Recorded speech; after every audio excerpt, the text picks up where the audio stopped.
मित्रों नमस्कार। मैं हूं करण, अध्यक्ष राष्ट्र धारक दल। मित्रों, कल 9 फरवरी सन 2024 हमारे यशस्वी प्रधानमंत्री श्री नरेंद्र मोदी जी ने नरसिम्हा राय जी को भारत रत्न देने की बात कही है, घोषणा करी है। मित्रों, मैं आप सबको याद दिलाना चाहता हूं, भारतीय सभ्यता संस्कृति को नष्ट करने के लिए, सनातन सभ्यता संस्कृति को नष्ट करने के लिए, भारत को एक इस्लामिक राष्ट्र बनाने के उद्देश्य से या ऐसे लोगों के उद्देश्यों को पूरा करने के उद्देश्य से 3 ऐसे काले कानून भारत में बनाए गए जो भारत के इतिहास में भारतीयों की दुर्दशा को, व्यथा को, उनकी पीड़ा को सदा ही दर्शाते रहेंगे। सन 1991 में प्लेसेस ऑफ वर्शिप एक्ट बनाया गया, जिसके तहत जितने भी ये इस्लामिक आताताई थे जिन्होंने भारतीय मठ मंदिरों को तोड़ करके अनलीगल इस्लामिक स्ट्रक्चर खड़ा किया था उस स्थानों पर, जैसे कि राम जन्मभूमि, चांद बापी, मथुरा में श्री कृष्ण जन्मभूमि, यहाँ तक कि बहराइच में भी, हमारी गृह जनपद बहराइच में भी गाजी मियाँ की दरगाह, ऐसे 30,000 मठ मंदिरों को तोड़ करके इन्होंने गलत स्ट्रक्चर खड़ा किए थे। उन सभी स्ट्रक्चर को इन्होंने, कांग्रेस सरकार ने लीगल कर दिया था। इस कानून के तहत 15 अगस्त 1947 में जिस स्थान पे जो भी वर्शिप स्ट्रक्चर खड़ा होगा वह वैसा ही बरकरार रहेगा। यानी कि जो भी अनलीगल स्ट्रक्चर भी बना हुआ है किसी हिंदू मंदिर के ऊपर, अगर इस्लामिक मस्जिद बनी हुई है तो वो वैसा ही माना जाएगा, उसे मंदिर बिल्कुल नहीं माना जाएगा। इसके लिए कोर्ट में भी कोई भी अपील, कोई भी सुनवाई नहीं हो सकती है, व्यक्ति कोर्ट का दरवाजा नहीं खटखटा सकता है। ऐसा प्रावधान 1991 प्लेसेस ऑफ वर्शिप एक्ट के माध्यम से भारत में कर दिया गया था। सन 1992 में इन्होंने एक और काला कानून बनाया, माइनॉरिटीज कमीशन एक्ट।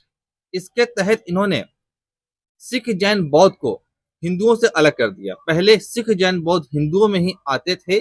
संविधान के हिसाब से वो सारे लाभ, सारी सुविधाएं जो भी सबको मिलती थी वो समान रूप से सबको मिलती थी, पर इनको हिंदू समाज से अलग करके इन्होंने अल्पसंख्यक समाज में जोड़ दिया और इसका उद्देश्य था मुसलमानों को, भारत के मुसलमानों को अनिश्चित लाभ पहुंचाना।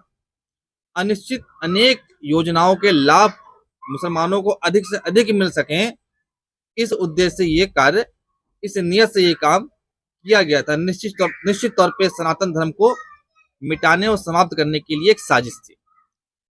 तीसरा बहुत ही गंदा, घटिया काम किया गया, वक्फ बोर्ड को सन 1995 में भारत में वक्फ बोर्ड को असीमित अधिकार दे दिए गए। अधिकार इतने अधिक थे कि वक्फ बोर्ड किसी भी जमीन पे हाथ रख दे कि ये जमीन मेरी है तो वो जमीन उसी की हो जाएगी।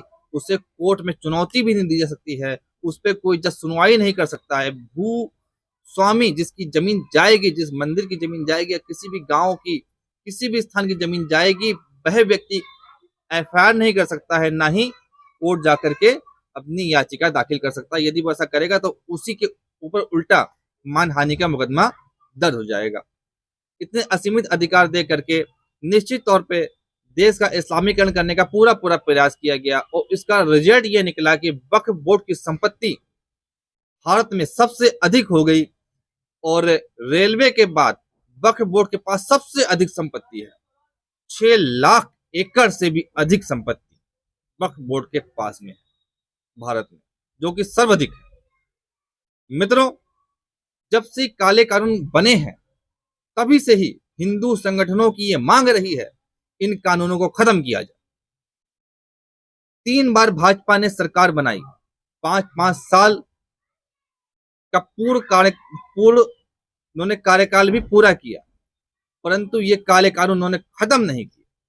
आज भी इस पे बड़ी आवाज उठाई जा रही है, परंतु ये काले कानून खत्म करने के स्थान पर तत्कालीन प्रधानमंत्री 1991 से लेकर 1996 तक तत्कालीन प्रधानमंत्री नरसिम्हा राय जी को इन्होंने भारत रत्न से सम्मानित करके ये साबित कर दिया है कि ये काले कानून ये कभी खत्म नहीं करेंगे, बल्कि जिन लोगों ने काले कानून बनाए हैं उनको इस सर्वोच्च सम्मान से सम्मानित करेंगे। मित्रों,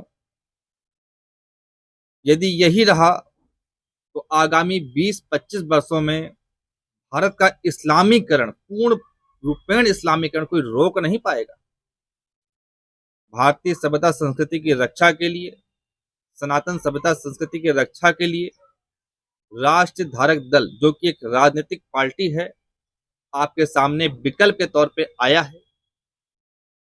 कृपया इसके 30 सूत्रीय एजेंडों को आप पढ़िए, मनन करिए, चिंतन करिए और इस दल के साथ आइए, ताकि हम सब मिल करके, एक साथ मिल करके इस राष्ट्र की रक्षा कर सके, सनातन धर्म की रक्षा कर सके।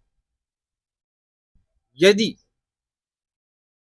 हम लोग एक ना हुए तो ये घटिया राजनेता इसी प्रकार की घटिया राजनीति करते रहे तो निश्चित तौर पर परिणाम सुखद नहीं होंगे।